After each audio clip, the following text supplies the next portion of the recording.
Alrighty guys, welcome to game number 2. In the top left corner guys, it's going to be Oz, your red Protoss player.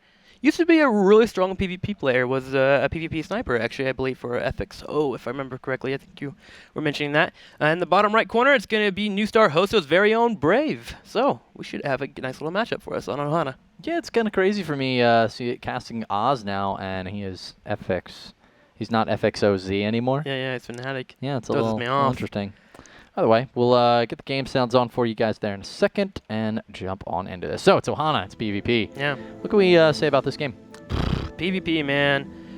It's one of those matchups that I watch, and I think there's a triangle, if you will, to how the matchups go. Of course, you have your Twilight Council, you have your Robo, and then, geez, what's the other thing that's in my head? I always see Phoenix play. Stargate, that's it. Yeah, lots of Stargate and each one will map. be countering each other in some way, some form. Of course, there's strategies to each one, and then you have to implement them. Of course, if you go Phoenix, you're kind of sacrificing an expansion potentially early to go ahead and do some damage. So you're always got to follow up with some kind of damage. Of course, if you go Robo and you see a Phoenix, you have to follow up into an expansion and just try to defend better. It's kind of a triangle of combat, like I mentioned, until we get into the mid game. So I'm just kind of curious as to where both players will be going. It does look like Oz will be taking his gas first, just a tad bit. If I remember correctly in Oz's gameplay, I used to watch him in the MLGs of forever ago, back in the arenas.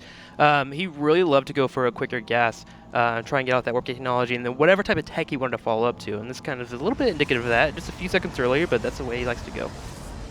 Yeah, I remember actually seeing a couple of games at GSL where Oz actually just killed people with Zealots. Yeah, that's very quickly. Yeah, of course, I am not talking about Terran here, but here he is going to be starting off that first Zealot. We'll see if we see a similar thing here out of Brave, or if, in fact, he does opt to skip that, gets the very fast Cybernetics core and his second assimilator down. No unit out of him now. He is pulling a little bit of Chrono here, sitting at 47. Oz is pulling a lot of Chrono. Tim, it's very different. Yeah, he's wanting to get aggressive. Could he potentially be doing a Fourier here? That's always a possibility. He could be doing some 3-gate pressure. He is starting with that Zealot, though, so let's keep an eye on him first. And, of course, here's that Cybernetics core. Where is the Chrono Boost? There it is. So onto the Cybernetics core. Warp gate technology is on the way. Brave finally following up with his first Zealot here. Now, remember, his Cybernetics core is significantly delayed here. It's just now finishing up. Warp gate technology, even if it's Chrono Boosted, will be a good 10 to 15 seconds before it even pops up. That's a full warping cycle. Yeah, no, that's completely true. It's going to be a substantial advantage here for Oz on the timing of his warp gates.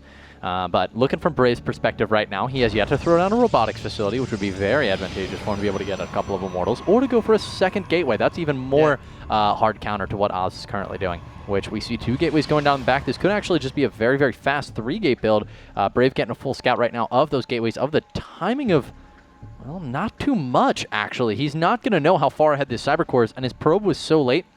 He can see that there's still 50 Chrono Boost on this, however, which is going to give him a lot of intel. Well, he can also read, he saw there was no gas, that second gas, which really is indicative of really fast Chrono Boost warp gate technology. Of course, without that second gas being around 4-minute mark, something's fishy here. He knows that as well. It looks like he's going to go ahead and follow up into 2 gateways of his own. So he's going to go ahead and match his opponent's gateways here. Even if it was transitioned to a 4th gate after that probe left with some nice micro and, of course, in a force field, he can hold off a 4th gate here. So I like him falling up into the 2 gateways here, getting out a sentry right away, just so he's prepared for everything. Here we go. We actually had the pylons at the bottom of the ramp, and he's going to go ahead and do his best to micro that. Get that probe killed off. He killed it off. Nicely done. And then from here, kill that Zealot off and then deal with the pylons. I think Brave's okay here. He's not making... Oh, they are making into warp gates. They're done, and they have to warp in on the low ground. 2 Stalkers, 3 Stalkers, 4 is going to be the number. Probes pulled off the line right now. It's definitely a lot of decreased mining for Brave. Can he afford to lose him? Yes, he can. He's 4 probes up right now. 3 probes, 2 probes. Sentry on the field is going to actually entirely prevent these units from being able to move up the ramp. And now Brave's going to be able to kill at least one of these pylons. Does he have an additional sentry being warped in? No, not quite yet. He does have the resources, however. There are sentries. If he can get the force field, he's going to be safe. Zealot trying to make it up the ramp. Will it be able to warp in on the high ground? It will be able to warp, but only a single Zealot. Will that be able to stay alive long enough to give him vision? The Zealot trying to run away and force units to get away. No.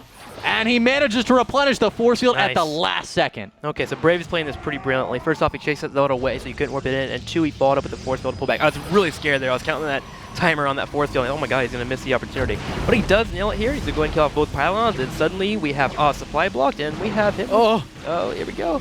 And he just gets another sentry in time to drop another force field because none of these actually had enough energy. The closest one had 34. Beautiful.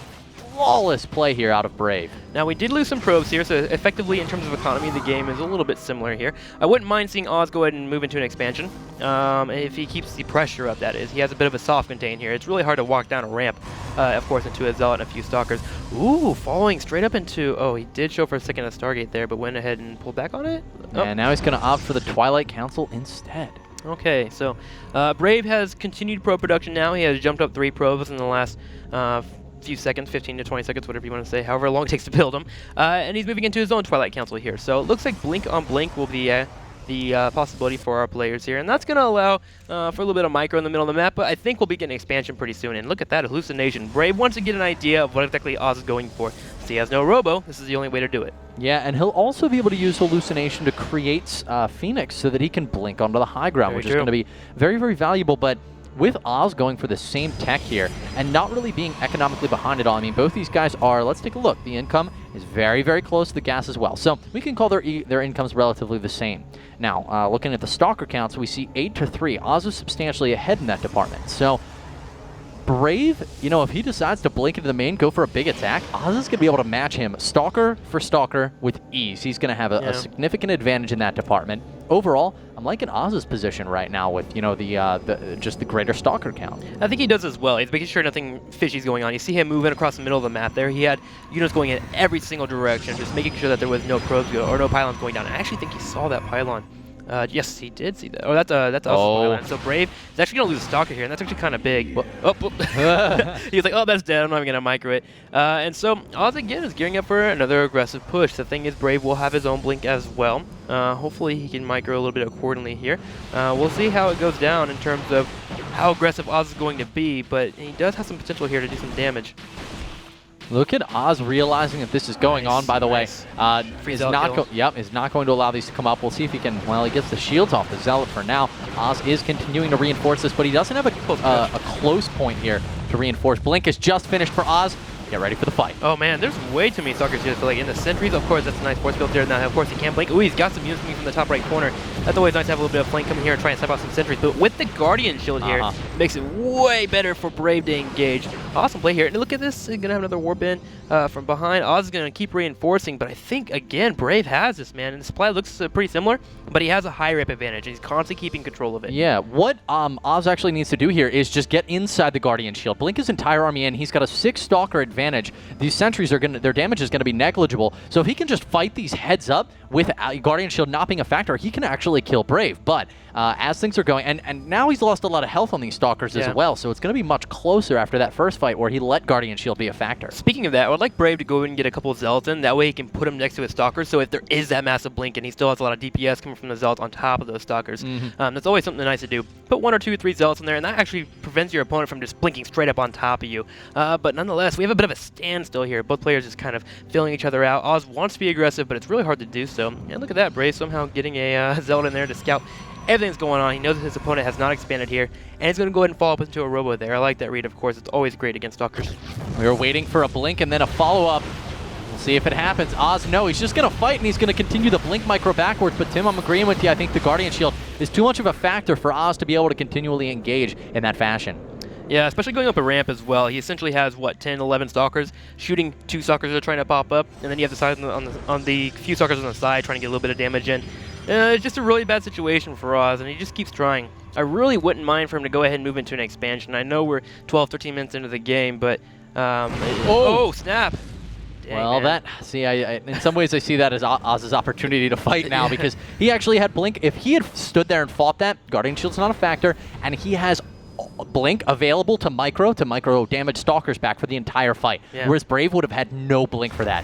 That was actually a really gutsy, maybe even a mistake out of Brave. I mean, Oz could have just potentially won the game there, but ultimately these guys seem very, very timid to engage. Well, it looks like Brave's slowly catching up in terms of Stalker counts. It was significantly different here. Now it's 19 to 15. It was 19 to 17, and we just had 2 more Stalkers killed off, and that's because he had a few probes here and there extra. He's able to squeeze out an extra Stalker every once in a while in terms of whenever he gets a warp in it. But ooh, and Zealot in the main, that's always annoying. He'll get 1 or 2 probe kills, and those are always great in these scenarios. 8 to 7, very, very equal. It looks like pretty much 8 to 8 now.